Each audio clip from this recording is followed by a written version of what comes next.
حضرت ابو ذر غفاری رضی اللہ تعالی عنہ حضور اقدس صلی اللہ علیہ وسلم کی خدمت میں حاضر ہوئے اور کہتے ہیں میں نے عرض کیا یا رسول اللہ اوصنی، اے اللہ کے رسول صلی اللہ علیہ وسلم مجھے کوئی وصیت فرمائے۔ آقا صلی اللہ علیہ وسلم نے فرمایا علیک بتقوی اللہ فإنہ رأس الامر کلہ، تقوی کا اہتمام کرو، تقوی اختیار کرو، یہ تمام نیکیوں کی جڑ اور بنیاد ہے۔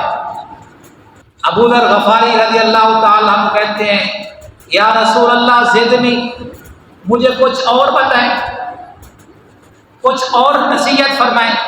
آقا صلی اللہ علیہ وسلم نے فرمایا علیک بتلاوت القرآن فإنہ نور لک فی الارض وذخر لک فی السماء، اور آسمان میں تیرے لیے نیکیوں کا ذخیرہ ہے۔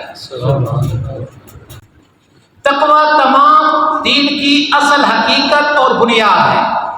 تقوی انسان کے اندر آ جائے تو معصیت سے بچنا آسان ہو جاتا ہے، اور تقوی کی برکت سے اللہ تبارک و تعالی دو چیزیں اور عطا کرتا ہے جو ہر انسان کی ضرورت کی ہے، اور اس کی بشارت بھی اللہ کا قرآن دے رہا ہے وَمَن يَتَّقِ اللَّهَ يَجْعَل لَّهُ مَخْرَجًا، جس نے تقوی اختیار کر لیا اللہ تبارک و تعالی اس کو ہر تنگی سے نکال دے گا، ہر تنگی سے نکلنے کا راستہ عطا کر دے گا۔ اور دوسری چیز وَيَرْزُقْهُ مِنْ حَيْثُ لَا يَحْتَسِبُ، جس کے لیے انسان مارا مارا پھرتا ہے۔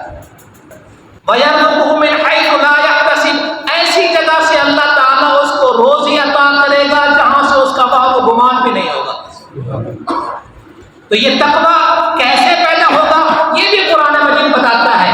قرآن میں کیا کہتا ہے ذَلِکَ الْکِتَابُ لَا رَیْبَ فِیہ، آگے کیا ہے ہدی للمتقین، یہ قرآن مجید رکھنے کی راہ دکھاتا ہے، قرآن مجید پرہیزگاروں کو راستہ دکھاتا ہے، قرآن مجید پرہیزگاری کا راستہ بتاتا ہے۔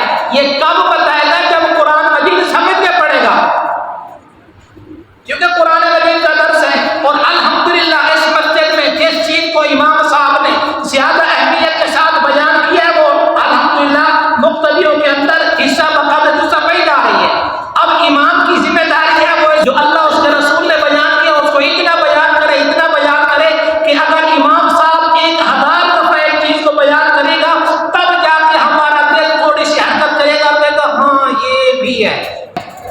دیکھ کے پڑھنا، نام پڑھنا، حافظ پڑھنا یہ بہت بڑا ثواب ہے، اس کا انکار نہیں ہے، لیکن قرآن مجید کو سمجھے گا نہیں تو تقوی تک نہیں پہنچے گا، قرآن مجید کو سمجھے گا نہیں تو توحید کے مرتبے پر نہیں پہنچے گا، توحید کو نہیں سمجھ سکے گا، قرآن مجید نہیں سمجھے گا تو شرک سے بھی نہیں بچ سکے گا۔ تقوی تب آئے گا جب قرآن مجید کو سیکھ کر سمجھ کر پڑھے گا تب تقوی آئے گا۔ ہمارے یہاں ایک مثال ہے الحافظ کل جاہل، میرے خیال مانا آپ کو سمجھ آ گیا ہوگا، الحافظ کل جاہل، حالانکہ حافظ قرآن ہے، پورا کا پورا قرآن اپنے سینے میں محفوظ کیا ہوا ہے، لیکن ایک حافظ اور ایک جاہل، ایک حافظ ایک عام آدمی، یہ سیم ٹو سیم ہے۔ کیوں؟ کہ اس کو پتہ نہیں ہے قرآن مجید کیا کہہ رہا ہے۔ تو یہ پہلی چیز ہو گئی تقوی، تو قرآن مجید سے ملے گا۔ اب سوال کرتے ہیں جی مولوی صاحب آج کل تو ذرائع ابلاغ بہت ہیں، بہانے بڑے ہیں، شیطان پٹیاں پڑھاتا ہے، ذرائع ابلاغ جس کو میڈیا اور سوشل میڈیا کہتے ہیں۔ اب یہ یاد رکھنا ذرائع ابلاغ پبلسٹی کے ذرائع ابلاغ ہیں۔ ہم مولوی صاحب ضروری تھوڑا ہے ہمیں کسی اور کا سٹائل پسند آتا ہے، ہم خود سیکھتے ہیں۔ اور آپ یہ بھی سن لو نبی صلی اللہ علیہ وسلم نے مسجد میں آ کر قرآن کے سیکھنے کے فضائل اور مراتب بتائے ہیں۔ اگر آپ کا دل کہتا ہے کہ ہم گھر میں پڑھیں گے تو پھر آپ گھر میں پڑھیں گے تو ٹوپی اتری ہوئی ہوگی، پڑھ سکتا ہے قرآن مجید۔ آپ قرآن مجید تفسیر سیکھ رہے ہوں گے تو آپ کی ٹانگیں پھیلی ہوئی ہوں گی، آپ قرآن مجید سیکھ رہے ہوں گے تو ساتھ باتیں بھی کر رہے ہوں گے، پھر کیا ہوگا؟ پھر جیسے قرآن مجید کی بے ادبی ہوتی ہے اللہ اولاد میں بے ادبی ڈال دیتا ہے۔ پہلی چیز نبی صلی اللہ علیہ وسلم نے کہا تقوی، یہ تقوی قرآن مجید کے سننے، سمجھنے، سیکھنے سے آئے گا۔ اور آگے آقا صلی اللہ علیہ وسلم نے فرمایا قرآن پاک کی تلاوت کو لازم پکڑو، یہ زمین میں تمہارے لیے کیا ہے؟